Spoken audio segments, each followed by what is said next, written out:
Adanna's body collided with Jung Min Ho with enough force to knock the air from both their lungs, her arms wrapping around his torso as she threw herself into him, pulling him sideways with momentum borrowed from pure survival instinct.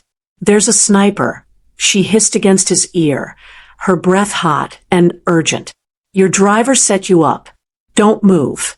His hand came up instinctively to steady her waist. Then the brass handle of the revolving door exploded in a shower of gold fragments, where his skull had been 2 seconds before. 10:47 p.m. on a humid Thursday night, and the Azure Lounge's entrance smelled like impending rain mixing with something Adanna Okafor couldn't afford but had learned to recognize through 3 years of careful observation. Bergamot, maybe, or that particular grade of leather that only came from Italian workshops where craftsmen still worked by hand, or the specific scent of wealth so absolute it didn't need to announce itself. The kind of smell that clung to men who built empires in shadows instead of boardrooms, who moved through the world as if the laws of consequence bent politely out of their way. Adanna stood just inside the gold-trimmed revolving doors, her black server's vest buttoned precisely to regulation, feeling the weight of the evening press against her skin like a physical thing. The air tasted metallic, charged with that electric quality that came before summer storms, carrying the smell of hot pavement and exhaust, and the particular anticipation of a city holding its breath. Jung Min Ho emerged from the lounge's amber-lit interior like a figure stepping out of expensive film noir. Not walking, just moving, with the kind of economy of motion that suggested every gesture had been calculated for maximum efficiency and minimum waste. At 34, he carried violence the way other men carried cologne, as an invisible announcement that preceded him into every room. His face was all brutal architecture, sharp jaw that could have been carved from granite, cheekbones that cast shadows even in direct light, a scar cutting through his left eyebrow that suggested a story he'd never tell and no one would dare ask about. Dark eyes that didn't just look at you, but seemed to look through you, cataloging weaknesses and exit strategies with the casual precision of someone who'd survived by staying 3 moves ahead. His hair was styled with that effortless perfection that required either a personal stylist or genetic luck, probably both, dampened slightly at the temples from the humidity, making the black look almost liquid in the low light. His suit was custom. She knew by the way the fabric moved with his shoulders, by the way the jacket skimmed his frame without pulling or bunching. But it was the tattoo that made other men step aside in hallways, a dragon rendered in traditional Korean ink coiling up the right side of his neck, its tail disappearing beneath his collar, its head barely visible above the crisp white edge of his shirt. Men like him, men whose names appeared in federal databases and syndicate ledgers with equal frequency, men who signed death warrants with the same pen they used for legitimate business contracts, rarely made eye contact with waitstaff. She'd learned that in her first month at Azure, had learned to read the micro-expressions that telegraphed mood and threat level, had learned which patrons were simply rich and which ones were dangerous, had learned the difference between power that was bought and power that was taken with blood and maintained through fear that ran so deep it had its own gravity. That's when Adanna saw it, through the glass of the revolving door. In the ghostly reflection created by the interior lights against the darkening street, she could see the curb where Min Ho's car idled. The driver, Choi Sung-min, she'd learned his name in week 2, had heard Min Ho address him with the warm informality reserved for family rather than employees, stood beside the rear passenger door. 15 years with the Chongryong Syndicate, according to the bartender, who knew everything and everyone. Right-handed.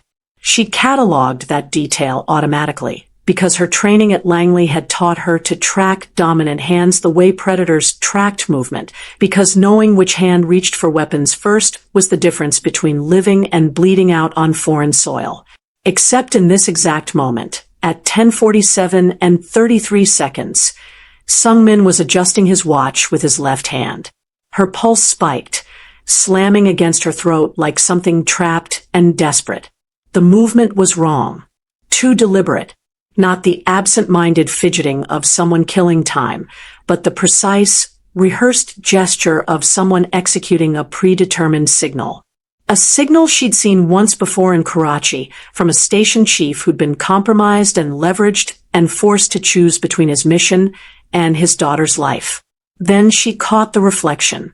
Microscopic. Barely there.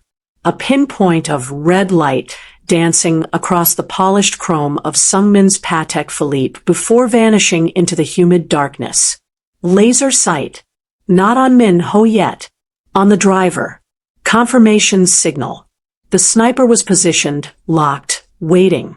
The spotter had just verified the target was in position, and the kill zone was clear. In approximately 2 seconds, maybe 3, a high-velocity round would cross the 100 meters between the rooftop across the street, and the space Jung Min Ho's head would occupy the moment he stepped fully outside.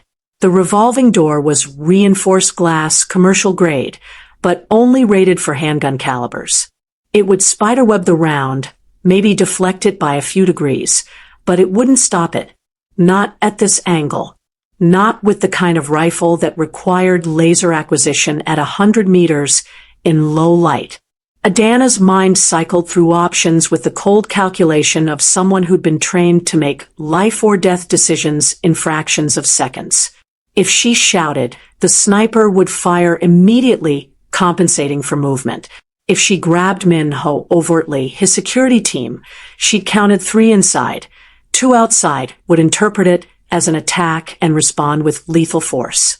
If she did nothing, she'd watch a man's brain matter paint the brass fixtures and spend the rest of her life knowing she'd had the intel and failed to act. She needed an excuse to enter his personal space immediately. An excuse that looked innocent through a sniper scope 5 blocks away. That wouldn't trigger his bodyguards into defensive action. That would give her exactly enough time to deliver a warning without alerting the shooter that his operation had been compromised. She closed the distance in 3 strides, her server's shoes soundless on the polished marble, and reached for him with hands that her training forced steady despite the adrenaline screaming through her nervous system like voltage through copper wire. No hesitation. No telegraphing. Just pure committed action. Her arms wrapped around his torso as she threw her full weight against him, 135 pounds of controlled momentum designed to knock him off his trajectory toward the door. The instant before impact, her lips found his ear. "There's a sniper," she whispered, each word clipped and precise. "Your driver set you up. Don't move." His body went rigid, but his hand came up automatically to catch her waist, steadying them both as they stumbled sideways. Combat reflexes overriding confusion. The sign of someone who'd survived ambushes before. Then the world exploded. The brass door handle detonated in a spray of gold fragments and pulverized glass, the round punching through the reinforced pane and burying itself in the marble column 18 inches from where Min Ho's head had been 2.3 seconds earlier. For one crystalline moment, everything stopped. Then chaos erupted like a living thing. Security shouting, patrons screaming, bodies hitting the floor. And through it all, Jung Min Ho's dark eyes locked onto Adanna's with an expression she couldn't read, but recognized from every mirror she'd looked into for the past 3 years. The look of someone who'd just had their entire world recalculated in the space of a heartbeat. The look of someone who knew, with absolute certainty, that nothing would ever be the same again. The basement of the safe house smelled like concrete and old fear. Adanna sat across from Jung Min Ho in a room that had probably seen more confessions than a cathedral, her hands wrapped around a cup of tea she hadn't touched. His security team had swept her 3 times, found nothing, and still looked at her like she was a live grenade with a loose pin. "You're not a waitress," Min Ho said. Not a question. A statement delivered with the flat certainty of someone who'd built an empire on reading people's lies. "No," Adanna replied. "I was an intelligence analyst. CIA, Financial Crimes Division. She watched his expression shift through calculations she could almost track. They called me the ghost. I specialized in pattern recognition, finding money trails that didn't want to be found, connecting transactions across 17 jurisdictions, building maps of criminal enterprises from nothing but banking timestamps and shell company registrations. She told him about the Yakuza's Eastern European network, how she'd traced $2 billion through a labyrinth of legitimate businesses, cryptocurrency wallets, and art purchases. How she'd identified the structural weakness, a single accountant in Prague who handled conversions for 6 different branches.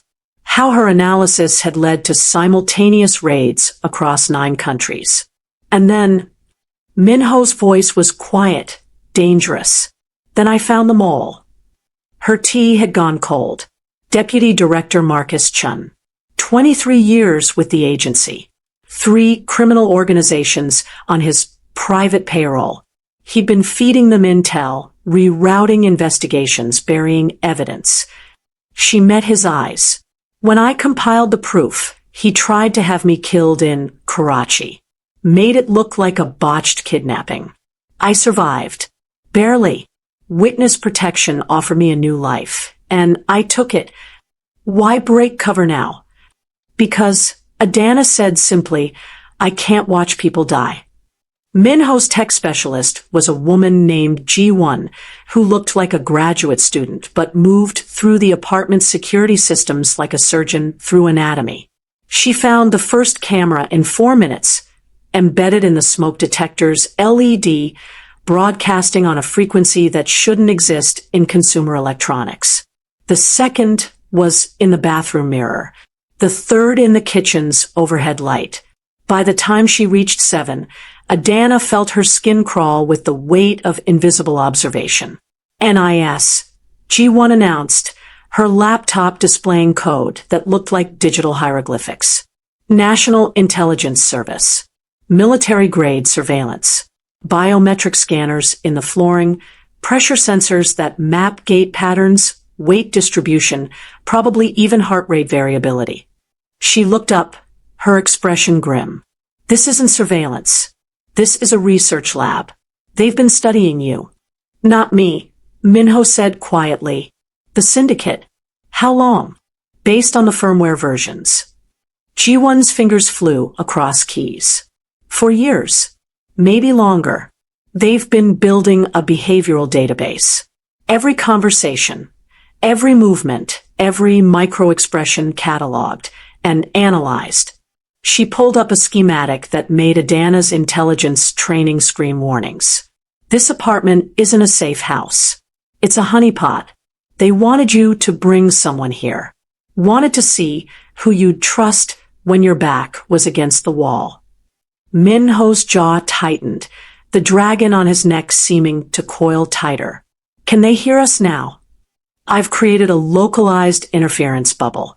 We have maybe 10 minutes before their monitoring station notices the disruption. G1 started disconnecting hardware with surgical precision. But here's the thing. If they've been watching this long, they know everything. Your supply chains, your financial structures, your personnel. They know who wants me dead. Min Ho finished. Adanna stood, her mind already racing through implications. And they're letting it happen. The question is why? The interrogation room was colder than necessary, a deliberate choice designed to make comfort impossible. Choi Sung-min sat handcuffed to a metal table, his face carrying the gray pallor of a man who'd already started dying before tonight's betrayal. Min Ho stood in the doorway for a full minute before entering, and Adanna watched something crack in the older man's expression. Not fear, but something worse. Grief. Hyung, Sung-min whispered, using the honorific for older brother despite being 15 years, Min Ho's senior. I'm sorry. Show me. Min Ho's voice was flat, empty of everything except the kind of control that came from strangling rage with both hands. Sung-min unbuttoned his shirt with shaking fingers. The vest was crude.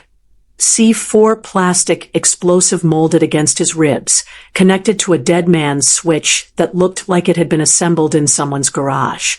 But the craftsmanship didn't matter when you had enough compound to turn a human body into shrapnel. Park Dae-young, Jung Min said. 6 months ago, after my diagnosis. He pulled medical records from his jacket. Terminal pancreatic cancer. Stage 4, 6 months maximum.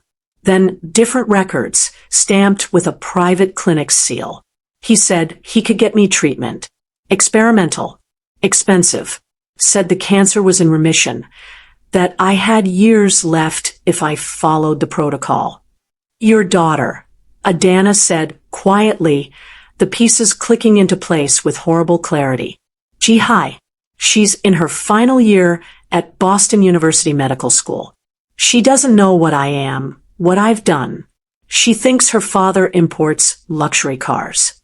His voice broke. Park said if I refused, if I told anyone, she'd have an accident. Chemical fire in the lab. Untraceable. Min Ho's hand found the table's edge, knuckles white. The vest. He strapped it on me yesterday. Said if you survive tonight, if I failed to confirm the kill, he'd detonate it remotely and send Ji-hai's fingers to her mother one at a time.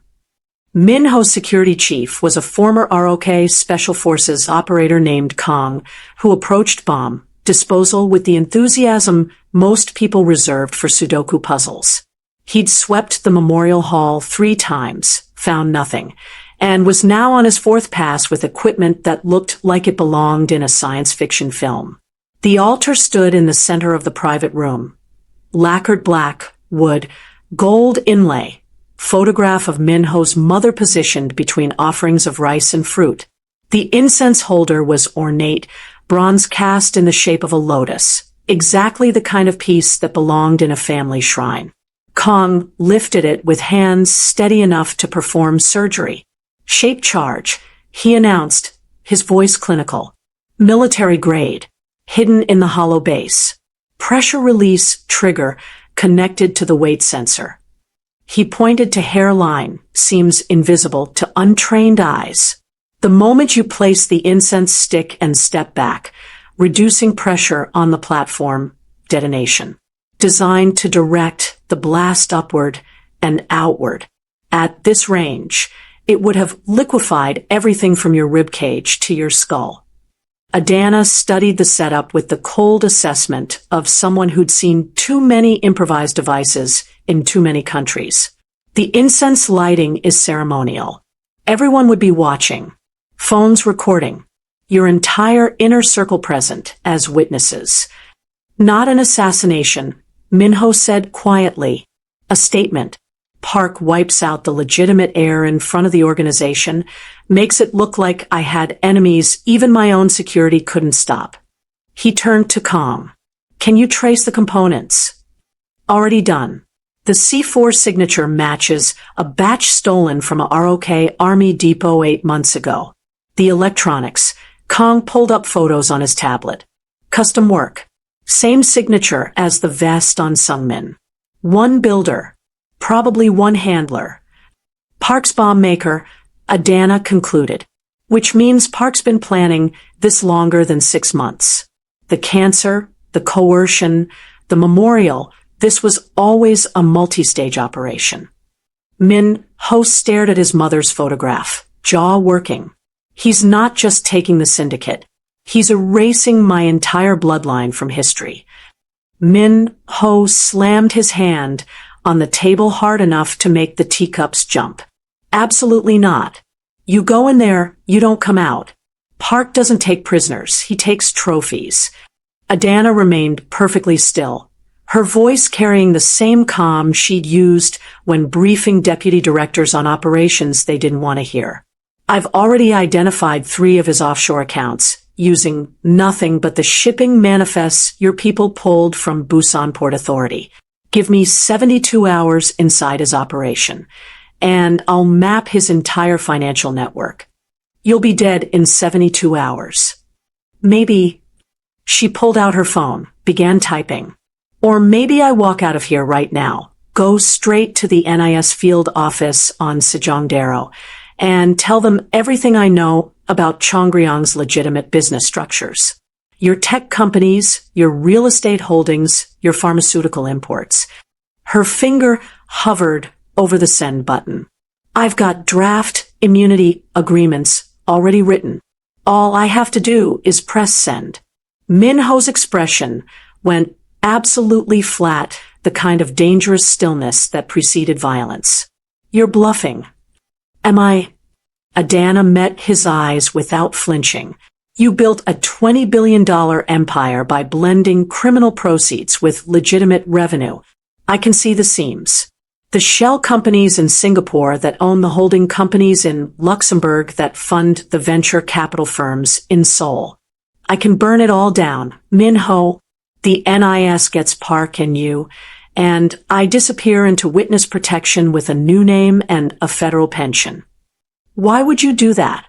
Because, she said quietly, Park murdered your parents, groomed your uncle as a weapon, and turned the man who raised you into a suicide bomber. Because he's planning to do this to someone else, somewhere else, and the only way to stop him permanently is to dismantle the financial infrastructure that makes him untouchable. She lowered her phone. So you have two choices.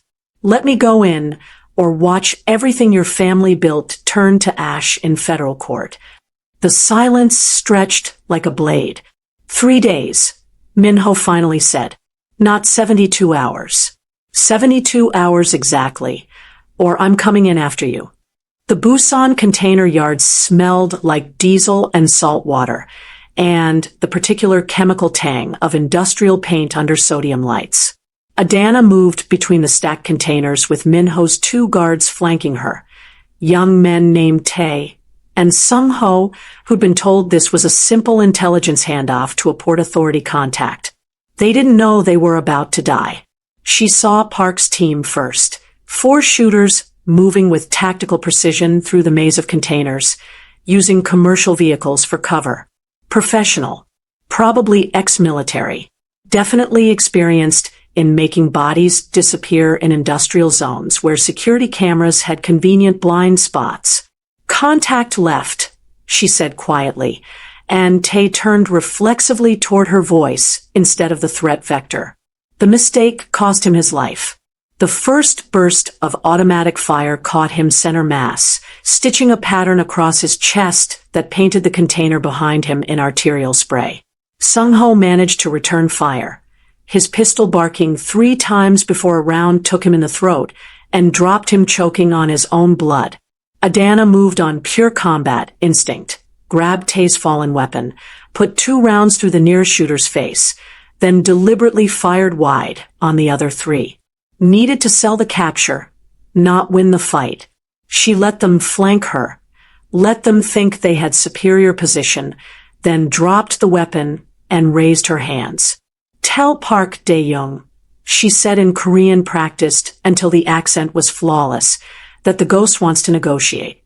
The team leader, a scarred man with dead eyes, zip-tied her wrists with enough force to cut circulation. The ghost is a myth. Then you won't mind bringing a myth to your boss. She smiled without warmth. I can show him where Jung Min Ho hides $30 billion. But only if I'm breathing when we arrive. He keyed his radio. Package secured. 2 hostiles down. Bringing her in. Park Dae-young's office occupied the penthouse of a building that officially housed import-export operations and unofficially laundered half the heroin money flowing through the Korean peninsula. He sat behind a desk carved from a single piece of zebra wood, wearing a suit that cost more than most people's cars, looking at Adanna like she was a particularly interesting insect he might crush or study depending on his mood. The ghost, he said, his voice carrying the cultured tone of someone educated at Oxford before deciding crime paid better than investment banking. I admit, I'm disappointed. I expected someone more impressive. Most people do. Adanna's wrists still bore zip tie marks, deliberate evidence of rough handling that sold the capture narrative. Right up until I show them their hidden accounts emptied, and their assets frozen across 17 jurisdictions. Park's smile didn't reach his eyes. Bold words from a woman who just murdered 2 of my nephew's men. Your nephew's men were already dead. They just didn't know it yet. She leaned forward despite the armed guards flanking her chair. You've been planning this coup for years. Systematic elimination of the young bloodline, positioning yourself as the loyal advisor while building a parallel power structure. But you have a problem. Min Ho's legitimate businesses are too clean. You can't just seize them without triggering audits, investigations, legal challenges that would expose the criminal infrastructure underneath. And you can solve this problem? Park's interest sharpened, like a blade catching light. I can make it look like Min Ho embezzled from his own companies. Create paper trails showing fund transfers to offshore accounts that he controls. Build a financial narrative where he's the criminal and you're the responsible family member stepping in to save the legitimate operations. Adanna held his gaze. I spent 3 years mapping the Yakuza's European network. I know how to make money disappear and reappear exactly where you want it. Park studied her for a long moment. Why betray him? He saved your life by bringing you into his organization. He didn't save my life. I saved his. And then he treated me like property, like another asset to be managed and controlled. The lie tasted like copper on her tongue. I don't do well with men who think they own me. So I'm offering you a transaction. I restructure his financial empire into your hands, and you pay me $10 million and a passport that gets me somewhere without extradition treaties. Park's smile widened. Show me something. Prove you're not just another analyst with delusions of competence. Adanna pulled a folded paper from her pocket. One of Min Ho's legitimate holding companies, complete with account numbers she'd memorized from documents she shouldn't have been able to access. This Singapore shell company owns 43% of your nephew's pharmaceutical import business. It receives quarterly transfers that look like dividend payments, but are actually structured to avoid Korean corporate tax laws. She slid the paper across the desk. Give me access to your accounting systems for 6 hours, and I'll show you 12 more just like it. Park gestured to one of his analysts, a nervous man with glasses who looked like he'd been pulled from a university mathematics department against his will. Set her up in the auxiliary office. Limited access. Monitor everything. One more thing, Adanna said as the guards pulled her to her feet. I'll need specific software. Financial modeling programs, encryption tools, database access protocols. She rattled off a list of legitimate programs that would also allow her to build the virus she actually needed. Park nodded. You have 48 hours to prove your worth keeping alive. Fail to impress me, and you'll join Min Ho's guards in the incinerator at the rendering plant. The auxiliary office was a windowless room that smelled like stale coffee and desperation, monitored by 3 cameras and 2 guards who rotated shifts every 4 hours. Adanna worked for 36 hours straight, building 2 separate architectures simultaneously, the visible one that showed Park what he wanted to see, and the invisible one that would destroy him. The visible layer was elegant. She mapped Min Ho's legitimate business structures, identified the seams where criminal proceeds mixed with legal revenue, created documentation that made it look like systematic embezzlement. Account transfers dated back 3 years. Shell companies in jurisdictions known for banking secrecy. False invoices for services never rendered. Paper trails that would survive forensic accounting because they were built by someone who understood exactly what forensic accountants looked for. Park's analyst checked her work every 6 hours, finding nothing suspicious because there was nothing suspicious to find. The structure was real. The accounts existed. The transfers were documented. It was brilliant, efficient, and exactly what Park needed to legitimize his coup in front of the syndicate's Council of Elders. What he didn't see was the quantum encrypted virus buried in the metadata. Adanna had built it using techniques she'd learned dismantling terrorist financing networks, code that lived in the spaces between legitimate transactions, that propagated through banking systems like a virus through blood, that could be activated with a single encrypted command from anywhere in the world. The virus didn't just drain accounts. It created a complete transactional map, documenting every dirty dollar, every bribe, every payoff, every murder funded through Park's financial network for the past 15 years.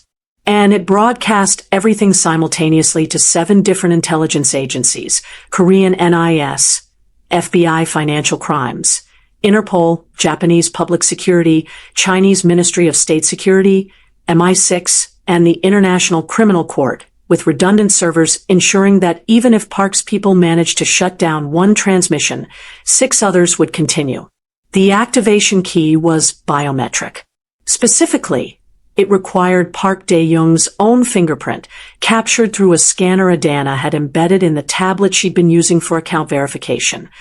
She'd gotten the scan 4 hours ago when Park had checked her progress personally, placing his thumb on the tablet screen to approve access to a new database. He thought he was authorizing her work. He'd actually armed the weapon that would destroy him. Now she just needed to get him into the vault where the main servers were housed, the ones that controlled all his offshore accounts, the ones with direct access to the syndicate's entire financial infrastructure, and convince him to verify one final transaction. One fingerprint to end an empire. The vault had been a bank once, back when Seoul's financial district was rebuilding after the war, before corporations built towers of glass and steel overhead, and forgot about the concrete arteries beneath their feet. Park had purchased it through a shell company in 2010, converted it into a server farm that housed the financial records of every criminal operation under the Chongryong umbrella, and surrounded it with enough security to make government installations jealous.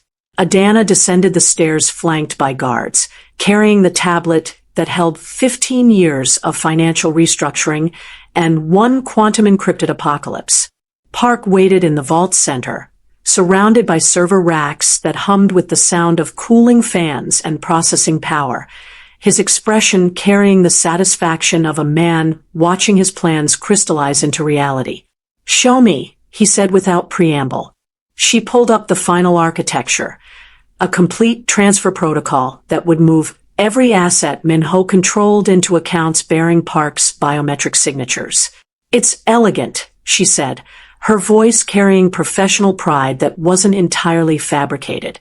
"The moment you authorize this transaction, every legitimate business, every shell company, every offshore account flows into your control. Min Ho becomes a pauper with a target on his back, and you become the undisputed head of Chongryong with a clean balance sheet." Park leaned over the tablet, studying the numbers with the intensity of someone who'd built an empire by understanding exactly how money moved through the world's shadow economies. And the audit trail points directly to Min Ho's own authorization codes. It will look like he tried to move the money himself and got intercepted by your security protocols. Adanna positioned the tablet carefully. "All you need to do is verify your identity and execute the transfer." Park placed his thumb on the scanner. The tablet chirped acknowledgement. "Biometric verified. System access granted. Transfer authorization pending." And in that moment, the virus activated. Not slowly. Not with warning. It erupted through Park's financial network like a wildfire through dry brush, following every connection, every link, every transaction pathway he'd built over 15 years of careful empire construction. The screens around the vault flickered, then filled with data streams that made Park's face go absolutely bloodless. Account numbers, transaction histories, payoffs to government officials, bribes to Port Authority inspectors, payments to contract killers. The complete financial record of every crime Park had ever committed, every dollar he'd ever laundered, every life he'd ever purchased. All of it streaming simultaneously to intelligence agencies on 3 continents. "What did you do?" Park's voice was barely a whisper. I gave them the truth. Adanna stepped back as the vault door opened behind her, revealing Jung Min Ho flanked by NIS agents wearing tactical gear. Every transaction, every account, every crime documented and verified with your own financial records. But it was the wall of screens behind Min Ho that made Park's expression shift from rage to genuine fear. The live feed showed the syndicate's council of elders, 9 men gathered in a private room, watching the same data streams, seeing the same numbers, seeing 15 years of systematic embezzlement. Park hadn't just been stealing from the Jung family. He'd been skimming from everyone. You always taught me to diversify revenue streams, Min Ho said quietly, his voice carrying across the vault with terrible clarity. Apparently you took your own advice. 12% off every arms shipment. 8% from every drug transaction. 5% from every real estate deal. Small enough that no one noticed individually. But across 15 years, across 9 regional operations. He gestured to the screens. You stole $4 billion from your own organization. The Council of Elders didn't need to say anything. Their faces said it for them. Park's hand moved toward his jacket. Instinct, desperation, the reflexive reach for a weapon he'd probably carried since his first kill. He never made it. The NIS agents had weapons raised before his fingers touched fabric, and Min Ho's security chief had a pistol pressed against his spine before he could complete the draw. But Park didn't care about the agents. His eyes locked on Adanna with the kind of hatred that transcended language. The ghost, he said, understanding finally clicking into place. You were never going to help me. This was always. He lunged, not toward the agents, not toward an exit, toward Adanna, his hand emerging from his jacket with a ceramic blade designed to pass through metal detectors, designed for exactly this kind of close-quarters desperation kill. Min Ho moved faster. He intercepted Park's trajectory with his own body, turning sideways at the last instant so the blade meant for Adanna's throat caught him across the ribs instead. The cut was shallow, more pain than damage, but the blood that bloomed across his white shirt was real, and the way Park's momentum carried them both into a server rack was visceral and brutal. Then the NIS agents were there, pulling Park down, forcing him to the concrete floor with the kind of violence reserved for men who'd spent decades evading justice. Min Ho pressed his hand against his side, blood seeping through his fingers, his eyes never leaving Adanna's face. You good? Am I? She caught herself, her training and her terror colliding in her throat. You just took a knife for me. Yeah. He managed something that might have been a smile if it hadn't been edged with pain. Seemed fair. You took a bullet for me. 3 months later, the morning sun turned Seoul's skyline into something almost beautiful, catching on glass towers and making the Han River look like hammered silver. Adanna stood in front of a mirror in a hotel suite that cost more per night than her old apartment cost per month, adjusting the collar of a dress she'd never imagined owning. The medical school graduation ceremony was scheduled for 2 o'clock. Ji-hai Choi, now Dr. Ji-hai Choi, didn't know they were coming. Didn't know that her father's final act before the cancer took him had been to save Jung Min Ho's life by providing a full confession, complete documentation of Park's conspiracy, and testimony that had helped the NIS dismantle 3 other syndicates connected to the Chongryong network. Sung Min had died in a hospital bed 2 weeks after the vault, with G1's technical team having successfully disarmed the vest, and Min Ho paying for every experimental treatment that might buy him one more day. He'd lived long enough to write his daughter a letter explaining nothing and everything, telling her he loved her, telling her to be better than he'd been, telling her that the scholarship money funding her final year came from people who believed in second chances. He hadn't mentioned that those people included a former mafia boss trying to figure out what redemption looked like when you'd spent 34 years building an empire on violence.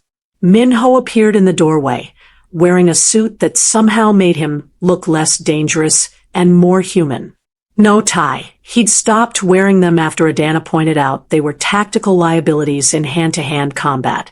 The scar on his ribs had healed into a thin white line that matched the one through his eyebrow. Another story he'd never tell. "You ready?" he asked. "For a graduation ceremony, or for whatever comes after?" Adanna turned from the mirror, and something in her expression made him pause.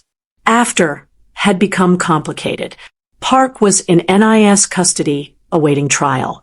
The Chongryong syndicate had fractured, with some operations going legitimate under Min Ho's restructuring and others disappearing into the jurisdictions that made criminal enterprises immortal.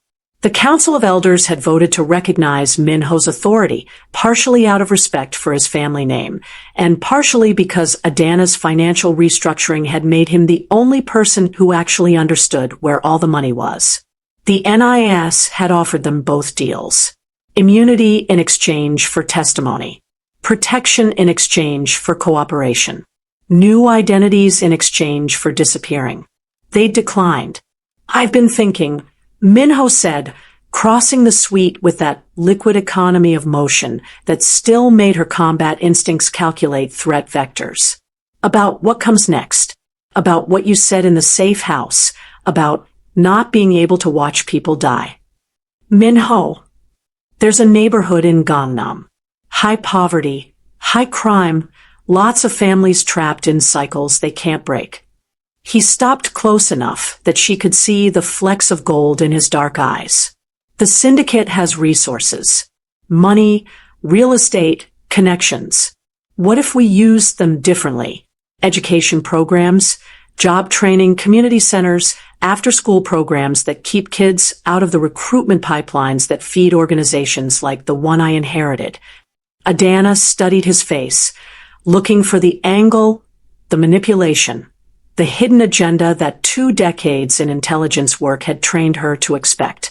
Found nothing but genuine uncertainty and something that looked almost like hope. "You're serious?" Park spent 15 years stealing from everyone to build his own empire. "I spent 15 years building an empire because it was what my family did, what was expected, what I knew." His hand came up, hesitated, then gently straightened her collar with the same gesture she'd used 3 months ago when throwing herself into his arms. "Maybe it's time to build something that doesn't require someone to die for it to grow." The gesture was intimate in ways that had nothing to do with romance, and everything to do with trust between people who'd survived by trusting no one. She'd saved his life. He'd taken a blade for her.